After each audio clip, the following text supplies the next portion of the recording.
Hello, my name is Chase, and welcome back to the Drunken Rancor. Today, we'll be moving on to Chapter 3 of Heir to the Empire. So as usual, pour yourself a glass. Today's drink of choice will be Basil Hayden's Caribbean Cask. Let me know what your favorite drink is. Chapter 3 begins with Talon Card preparing a fold-out dinner table in his office. Now we had heard about Talon Card in the previous chapter, Dravis informing Han that Talon was now running the criminal underworld. Once again, this makes me wonder what happened to some of the other larger crime lords around this time period. Once again, Tiber Zahn comes to mind just because there is no follow-up to Empire at War, so his story was never played out. In fact, stay tuned for next Wednesday, where I intend to release a Talon Card vs. Tiber Zahn versus video. Let me know in the comments who you think would win. We get a brief view of Talon's cockiness when there is a knock on the door and he smugly thinks to himself that his timing is always perfect. The door opens and we are introduced to Mara Jade. Mara Jade was a former Emperor's Hand, and will go on to be one of the most important Jedi in the new Jedi Order. She will also end up marrying Luke. Mara seems surprised when she sees the fancy dinner set out on the table, and Talon is forced to hastily give an explanation that this was only a business meeting. Because when you're a boss in charge of people, you should probably give your female coworkers a heads up before you invite them to a private dinner in your office to discuss business deals.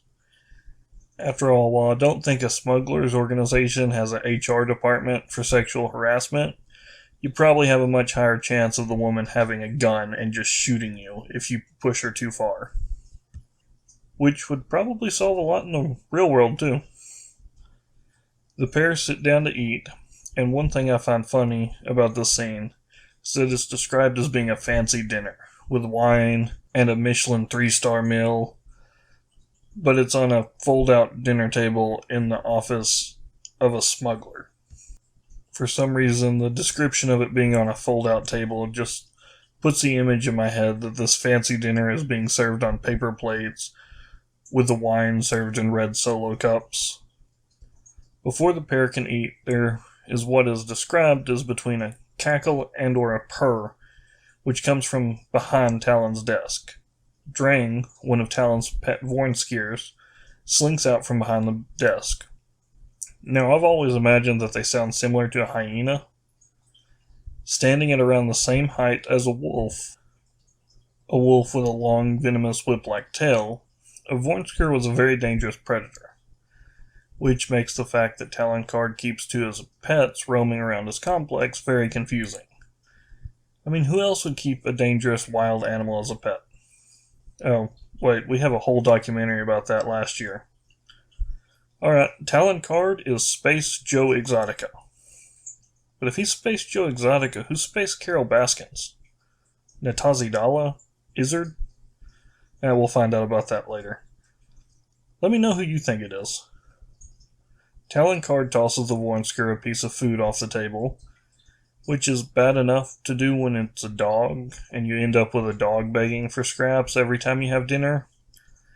Don't think you want to do that with a big, predatory creature. Also, while I do not have any direct experience working with something like a big cat or a wolf or a bear, I've always been interested in that regard, and usually when people are working with large carnivorous animals, you only want to feed them at certain times, and you want to control that feeding response. You don't toss them food whenever they act whiny. But then again, I've never trained a big carnivore, so I may be wrong about that. If by some miracle one of you in the audience has, let me know if Talon's handling is correct with a creature of this size. After the Vornskier leaves, Talon once again reassures Mara that this is a business meal, and the two begin to eat. Mara comments on the fact that this is the fanciest business dinner she has ever been to, which I'm calling bullcrap on, because, slight spoiler even though I said it earlier, Mara Jade is a former Emperor's Hand, meaning that she was a personal agent of Emperor Palpatine. one that he would stand in his stead to deal with certain business deals. So there is no way she has never been sent to a Grand Moff or an Admiral who invited her to a massive feast because he was expecting the Emperor and was trying to win his favor. I know she mostly worked behind the scenes, but she definitely went to fancier dinner parties than what was on a fold-out table in a smuggler's office. Not unless they were serving King Louis cognac in their solo cups and eating Wagyu Nerf steaks on those paper plates. Come to think of it, I wonder what Nerf tastes like. I know it's treated like cattle in the Star Wars universe, kind of like how the blue milk from a bantha is just treated as cattle milk. But I don't ever remember any flavors being described, so once again, the Nerf steak could taste like bubblegum for all we know. It is at this point that Talon surprises Mara by telling her that he is actually promoting her, and he intends to train her to be a second-hand man, or woman in this case. Mara seems skeptical at first, pointing out that she had only been with the group a couple of months. Talon tells her that he is more concerned with success than with how long she's been with the group, which is probably one of the reasons Talon is so successful. While rewarding loyalty is good, if someone is loyal but incompetent, it doesn't really help your business out that much. While it can possibly hurt your business if it is too cutthroat and you have no job security. By incentivizing being an asset to the company, you increase the likelihood of finding and keeping competent people. And that was Drunken Business 101 here at the Drunken Rancor. Stay tuned next week for marketing. Mara remains suspicious of Talon, and he assures her that she doesn't have to answer now, and she can even talk with anyone in the organization about it. Which in my opinion heavily implies that Talon personally chooses each and every person who works for him, and that he has made sure they are completely happy with their positions. Because I could see it creating some resentment if you've been with the organization for years, slowly working your way up, only to have the newest hire swoop in and basically take command of everything. Mara tells Talon that if she is given command like he says, she won't just sit there and wait for him to tell her what to do. That she will begin making changes nearly immediately on ways she thinks the organization could be improved. But before she could go on to much further, they were interrupted by the intercom chiming, and Talon was informed that there was an Imperial Star Destroyer in orbit, and while it wasn't broadcasting its ID transponder, they could make out the lettering on the side of the ship, and it read Chimera. Now, this is something that I think was kinda ignored in later works, and I really wish it hadn't, because I really like the idea of a warship having its name painted on the side of it. In fact, it could probably be used as a fear tactic. I'm sure anyone familiar with Thrawn would probably be terrified to have the Chimera sitting on the other side of the battlefield as them. Though if you are close enough to read the writing on the side of an enemy Star Destroyer, you are probably already in a bad situation. Talon shows that he is already better informed than the New Republic when he immediately connects the Chimera to Grand Admiral Thrawn. Then, after his men tell him that the Chimera is sending down shuttles to the forest, he surprises everyone by ordering a hailing transmission be sent to the Chimera.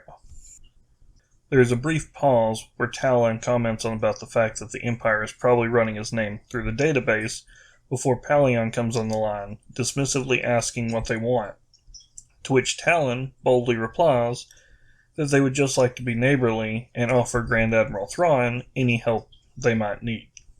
This catches Palion off guard, though he made a good show of not showing it, asking Talon who he was referring to, which with what I can only imagine is the same level of sarcasm as an annoyed teen. Talon replies that, oh, of course, he has never heard of Grand Admiral Thrawn, certainly not in connection to the Chimera and the multiple information raids near the Obra Sky sector, not sectum.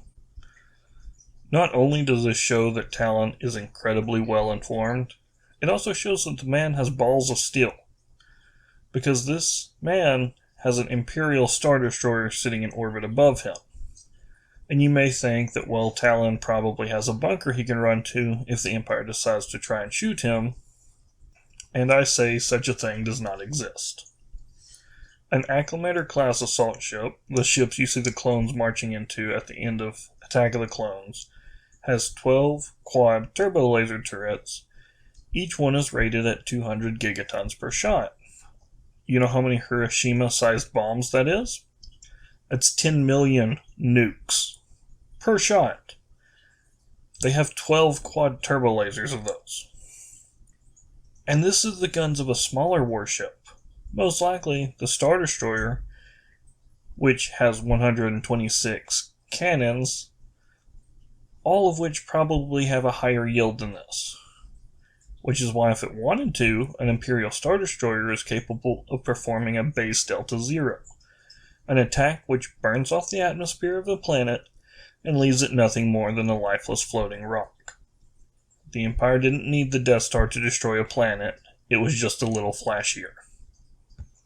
And with all that firepower hovering above him, Talon Karrde was giving it no mind at all as he continued to rub it in that he knew the things that the Empire was trying to keep secret.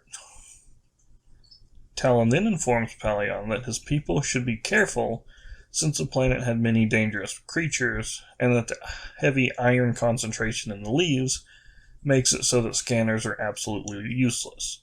One of the reasons Talon and his smuggler organization love the planet. Though the animals can't be that dangerous considering Talon has 2 of them he caught randomly roaming around his base, Pelion thanks him and tells Talon that they wouldn't be staying that long, but is shocked again when Talon asks if it is the Yaslamari that they are after, and that only an expert can remove Yaslamari from its branch without killing it. Talon then offered to send some of his men to show the Imperials how to collect the Yaslamari. Pelion agrees and asks for the price, but Talon respectfully declines, telling him that they were just being neighborly. After this transmission ends, Talon contacts his people, dispatching 2 of them to help the Imperials, but ordering them to keep their comlinks on and recording the entire time.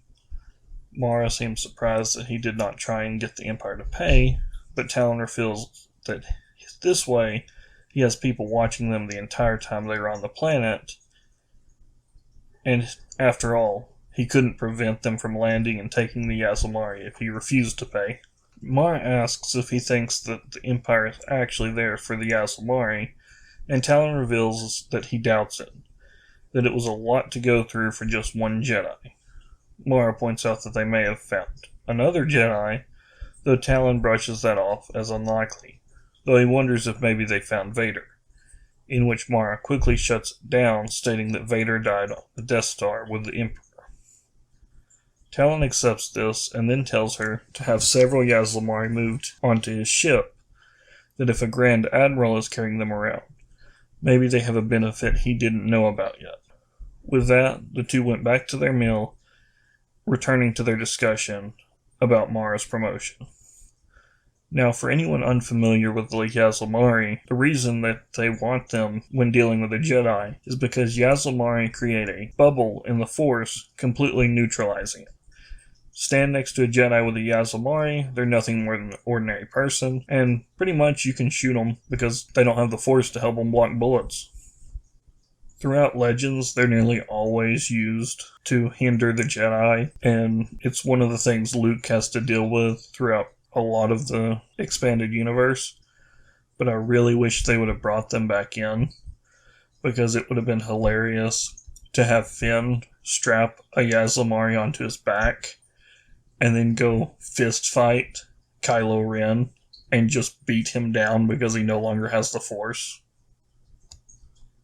But with that, we wrap up Chapter 3, a slightly shorter chapter, but one that introduced another new player to the field, Space Joe Exotica, and not Carol Baskins.